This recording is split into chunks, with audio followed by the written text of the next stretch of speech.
He said we should separate budgets. I said fine. But what he didn't know was that my time had already been funding his comfort for years. Hi, I'm Laura. I share real stories about the quiet revolts that change everything. Tell me where you're listening from, and don't forget to subscribe. You won't want to miss what happens when ordinary women decide their work isn't free anymore. The alarm didn't wake me up. The list did. It was 6:30 on a Tuesday morning in March. The house was still dark. Michael slept beside me, his breathing steady and unbothered. Our son Ben would be up in 20 minutes, expecting breakfast and a packed lunch. I slipped out of bed without turning on the light. The floor was cold under my feet. I could hear the hum of the refrigerator downstairs, the only sound in the sleeping house. Work started long before my laptop did. In the kitchen, I filled the coffee maker and listened to the slow drip begin. The smell of fresh grounds filled the small space. I pulled out bread, turkey, cheese, and apple.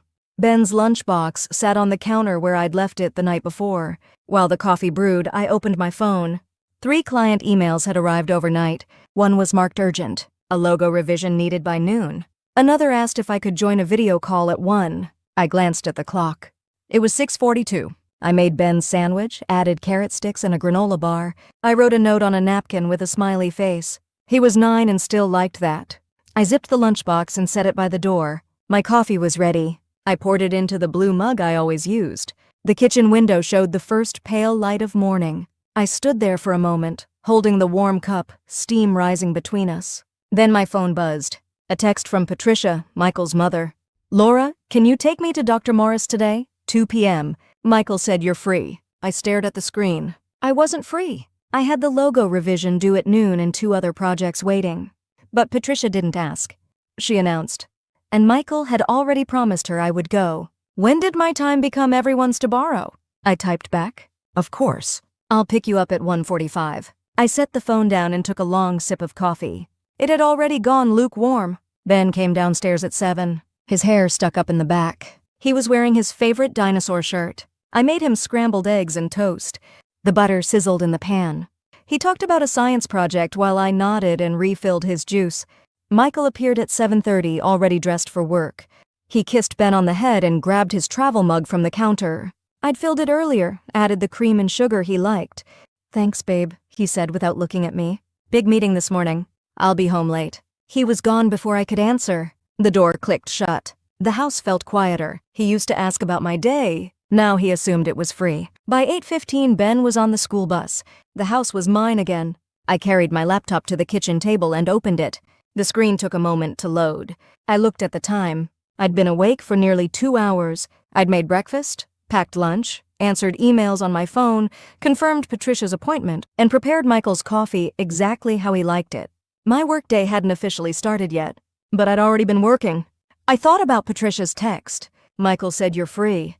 He hadn't asked me. He'd just assumed. My time was flexible, which meant it belonged to everyone but me. I opened the logo file and started working. The client wanted bold. I gave them bold. My fingers moved quickly across the keyboard. I lost myself in color palettes and font choices, but in the back of my mind, the clock was ticking. Patricia's appointment, the 1 o'clock call, dinner prep, laundry, Ben's homework. By the time my laptop booted, I'd already worked nearly 2 unpaid hours. By noon, that borrowed time would cost me more than I imagined. I finished the logo revision by 11:30. I sent it off and closed my laptop. Then I changed into clean jeans and drove to Patricia's house. She lived 15 minutes away in a tidy brick townhouse. She was waiting on the porch when I arrived, purse in hand, lips pressed into a thin line. "You're late," she said, sliding into the passenger seat. I wasn't. I was exactly on time.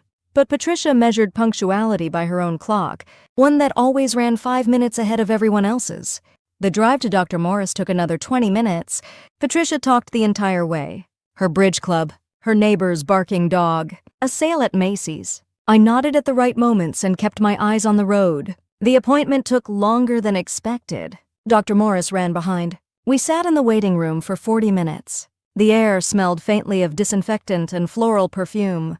Patricia flipped through an old magazine, the pages making soft crackling sounds.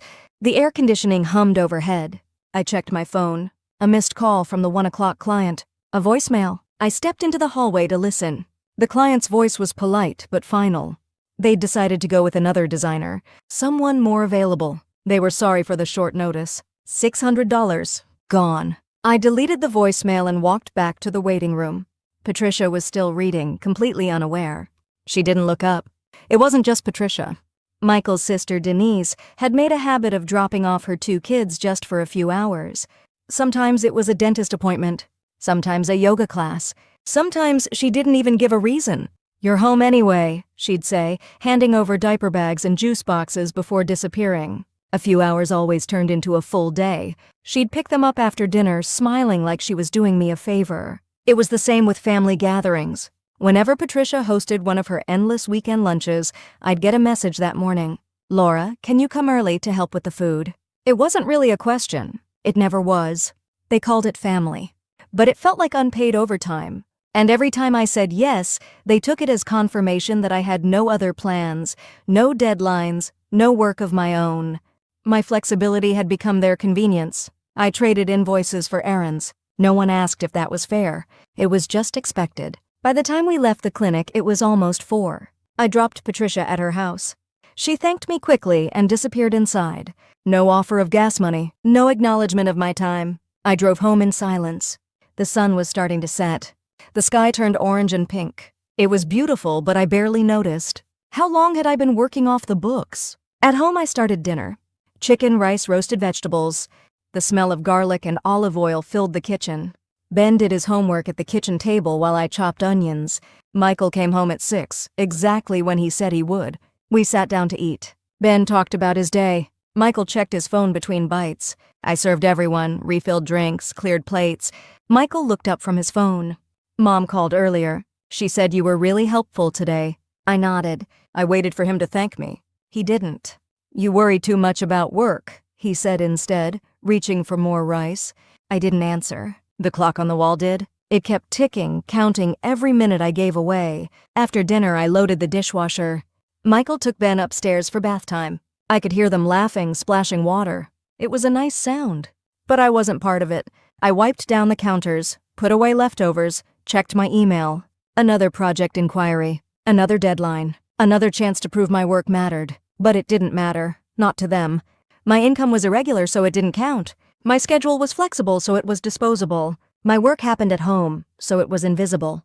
I sat down at the kitchen table and opened my planner. I looked at the past month, all the appointments I'd driven Patricia to, all the school events I'd volunteered for, all the dinners I'd cooked, the errands I'd run, the invisible hours that never appeared on any timesheet.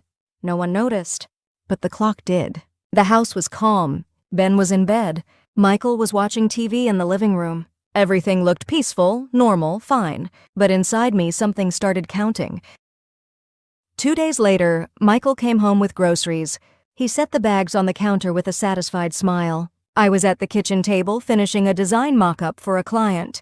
"Got dinner stuff," he said, unpacking chicken breasts and broccoli. "Figured I'd contribute more." I looked up from my screen.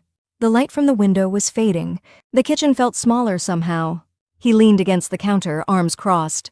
His face was calm, almost rehearsed. He'd been thinking about this. "Laura, I've been doing some thinking," he said. "We should separate our budgets. Keep things fair. You handle your expenses, I handle mine. Clean and simple." For a second, I thought he was joking.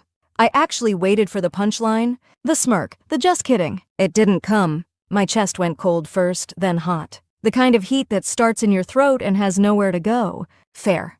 That word again. The one that always sounded clean until you looked closer. I set down my stylus. The kitchen light hit the counter in sharp white lines. Everything suddenly looked too bright. Too neat. "You're serious?" I asked, just to buy myself a few seconds. He nodded, calm, like this was a spreadsheet discussion. "Not a marriage." I almost laughed. Not because it was funny, but because the alternative was crying. "Sure, Michael," I said finally. My voice didn't even shake. "Let's..." He blinked, thrown off by how easily the word landed. He didn't hear the silence that followed. The one where I swallowed every argument I'd already won in my head. He stood there another moment, uncertain what to do with my calmness. He wanted a reaction, but I was done performing. "Okay then," he said finally. "Good. I'm glad we agree." He put the groceries away and left the kitchen. I heard him go upstairs. The shower turned on. The pipes hummed through the walls. I sat alone at the table, staring at my screen. The design in front of me blurred slightly, but my mind was perfectly clear. I looked around the kitchen. The cabinets I'd chosen, the backsplash I'd paid for, the table that came from my grandmother's money, even the down payment on this house had started as mine. He said separate budgets, but most of what he called ours had already been mine. For years, I'd tried to explain my value with words, with patience, with hope that he'd notice. But words were soft, easily dismissed. Numbers were different. His calm sounded like control. Mine sounded like freedom. I saved my client file and closed it. Then I opened a new document. Not for work, not for a client, for myself. The blank page glowed white in the dimming kitchen. I titled it simply, Household Services and Contributions. My fingers hovered over the keyboard. Outside, the streetlights flickered on. The house settled into evening stillness. Upstairs, the shower stopped. Michael would be down soon for dinner. But I wasn't thinking about dinner anymore. I was thinking about invoices, about receipts, about every invisible hour I'd given away without asking for anything in return. He wanted separate budgets. I would give him exactly that. Michael fell asleep around 10. I stayed awake. The house was dark, except for the glow of my laptop. I sat at the kitchen table, the same place I worked every day. But tonight felt different. The air felt heavier, more deliberate. I started with the basics, the things I did every morning without thinking. Meal planning, grocery shopping, cooking breakfast, lunch prep, dinner. I typed each one into the spreadsheet. Then I opened a new browser tab and searched personal chef rates Atlanta. The numbers appeared on my screen. $50 to $75 per hour. Minimum 3 hours per meal for a family. I wasn't angry anymore. Anger was too expensive. I moved to the next category. Housekeeping. Laundry, cleaning, organizing, maintaining household systems. I searched housekeeper rates, Stone Mountain, Georgia. $35 to $50 per hour. Most services required a 4-hour minimum per visit. I kept typing. The list grew longer. Every quick favor that turned into hours. Helping at Denise's house, watching her kids when she dropped them off without warning, prepping food before his family gatherings, childcare coordination, school liaison, homework supervision, errand running, appointment scheduling. I searched the market rate for each one. The clock on the wall ticked steadily. Upstairs, Michael was sleeping, peacefully, unbothered, as if nothing had changed. I thought about Patricia's clinic visit. 4 hours of my time. Gas. Wear on my car. The missed client call that cost me $600? I added it to the list. For years, I worked without an invoice. That night, I fixed it. I scrolled back through my calendar app. Every appointment I'd driven Patricia to in the past 6 months. Every school event I'd volunteered for. Every dinner I'd cooked when his parents visited. Every load of Michael's laundry I'd washed, folded, put away. Each task had a value. I just never charged for it. The numbers began to stack. They climbed higher than I expected. Higher than Michael's monthly salary. Higher than what he probably thought I contributed. I added another line, property management and home maintenance coordination, scheduling repairs, managing contractors, researching purchases. Another $40 to $60 per hour. The spreadsheet stretched across multiple pages. I formatted it carefully, color-coded by category. Household management, childcare services, personal assistant services, meal services, transportation. At the bottom, I added a monthly total. The number glowed on the screen. It was larger than our mortgage payment. Numbers didn't lie. They only revealed what people refused to see. I leaned back in my chair. The kitchen was cold. I pulled my sweater tighter. Through the window, I could see our neighbor's porch light, a small, steady glow in the darkness. I saved the document. Then I created a second one. This one was simpler. A template for a service invoice. Professional. Clean. The kind I'd send to any client. At the top, I wrote, Reynolds Household Services. Below that, invoice for services rendered. I didn't fill in the dates yet. I didn't assign a total. That would come later, when the time was right. But the framework was there. Ready. Waiting. I thought about Michael's words. Separate budgets. Keep things fair. He thought fair meant splitting expenses. He didn't realize I'd been subsidizing his life for years. With my time. With my inheritance. With every invisible task that kept his world running smoothly. I closed the laptop. The kitchen went dark. I sat there for a moment, letting my eyes adjust. Outside, the wind picked up. Tree branches scraped against the house. The refrigerator cycled on with a low hum. I stood up slowly. My back ached from sitting. I rinsed my coffee mug and set it in the sink.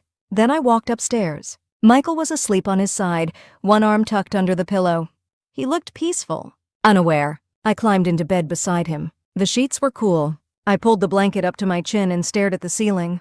Tomorrow, everything would look the same. I'd make breakfast, pack Ben's lunch, answer emails, do the invisible work that no one noticed.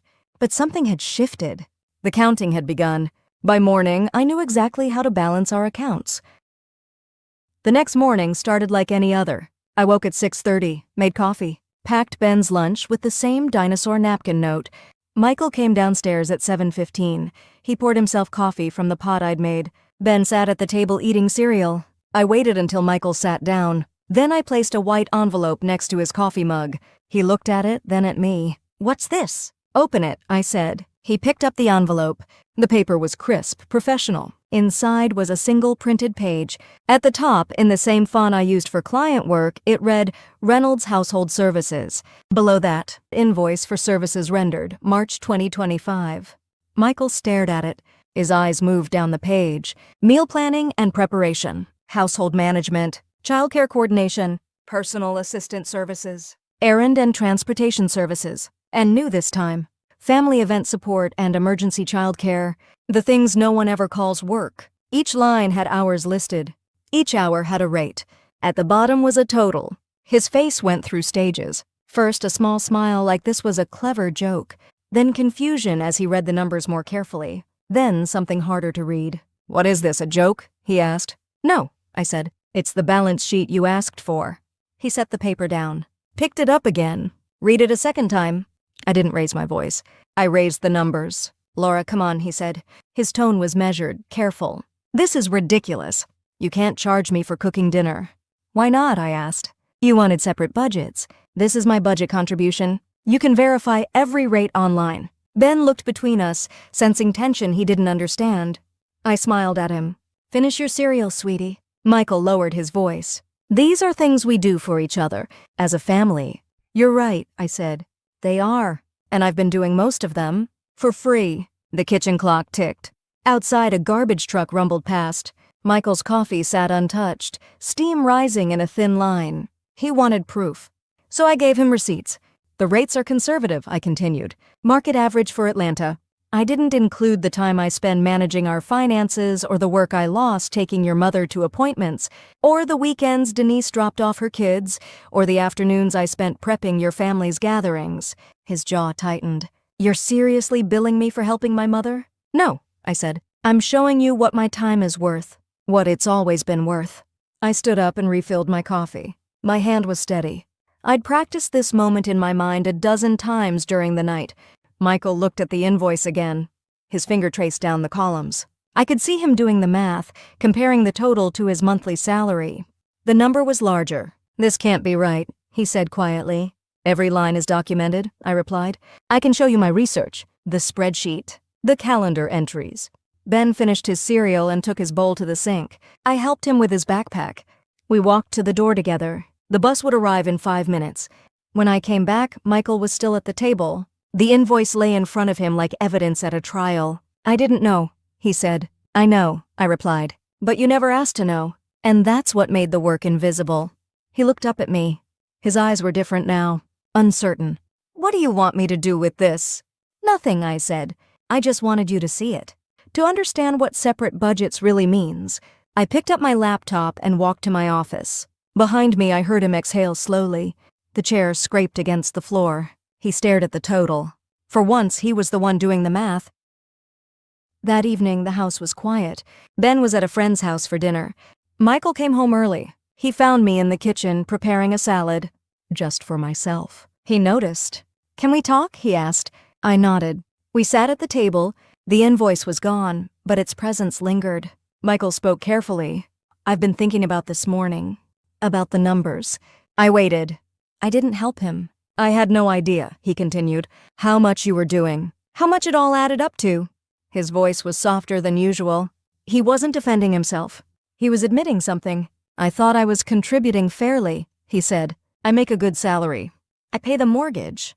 But I see now that wasn't the whole picture." I looked at him across the table. The light from the window cast shadows on his face. He looked tired. Not just from work, but from realizing comfort had a cost he'd never measured. "I don't want your guilt, Michael," I said. "I want a different structure." "Okay," he said. "Tell me what that looks like." I had already thought about this. The answer was ready. "Shared schedule," I said. "You take Ben to school 2 days a week. You cook dinner 3 nights. You handle your mother's appointments unless I explicitly agree to help. And when Denise calls to drop off her kids, or asks for help before one of your family parties, the answer isn't automatically yes."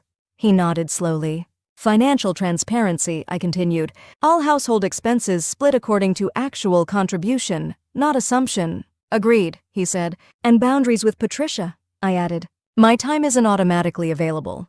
Yours isn't either. She needs to ask both of us, not just volunteer me."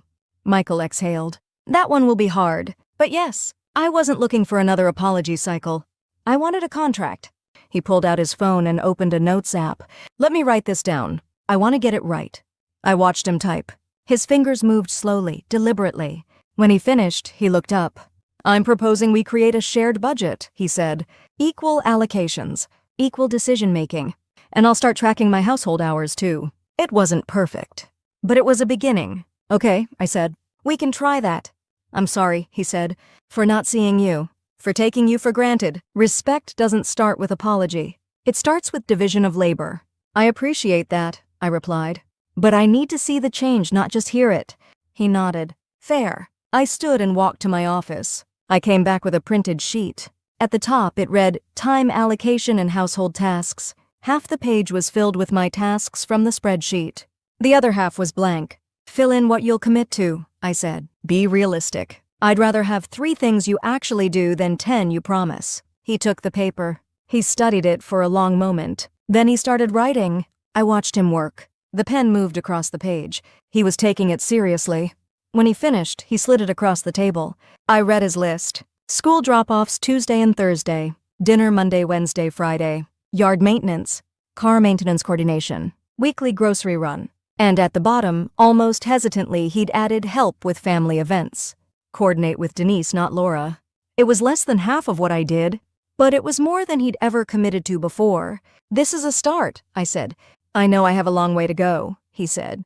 "But I want to do better. I want us to be real partners." The words sounded genuine, but words had always been easy. Time would show the truth. I folded the paper and set it on the counter. "We'll revisit this in a month. See how it's working?" "Agreed," he said. We sat in silence for a moment. The refrigerator hummed. The clock ticked. The same sounds as always, but something had shifted. The weight wasn't only on my shoulders anymore. Michael reached across the table, not to take my hand, but to place his palm flat on the surface between us. An offering of presence, not romance. I didn't reach back. Not yet. But I didn't pull away either. Trust had to be earned, not granted. He was beginning to understand that. For the first time, our time was shared work. 3 weeks later, I woke to the sound of cabinets opening downstairs. It was Wednesday, Michael's morning. I stayed in bed an extra 10 minutes. The luxury of not being needed felt strange at first. Now it felt earned. When I came down, Ben was eating toast at the table. His lunchbox sat zipped and ready by the door. Michael stood at the counter, spreading peanut butter with careful attention. "Morning," he said. He didn't ask me to check his work. He just did it. "Morning," I replied. I poured myself coffee and sat across from Ben. He was reading a comic book between bites. Michael finished the sandwich, added an orange and crackers, and closed the lunchbox. Small things, but they added up differently now. After Ben left for school, the house settled into its usual quiet. I carried my coffee to the kitchen table and opened my planner. Next to it was the shared task sheet we'd printed 4 weeks ago. It was covered in check marks and notes, cross-outs where we'd adjusted, additions where we'd found gaps, progress written in pencil, not permanent ink. Fairness wasn't a spreadsheet. It was a practice. Some days Michael forgot. Some days I still did more than my share. But the difference was acknowledgement. When he missed something, he noticed. When I picked up slack, he thanked me. The invisible had become visible. That changed everything. I updated the sheet for the week ahead. Patricia had a dentist appointment Thursday. This time, Michael had already texted her that he would take her. I didn't have to suggest it. He just knew.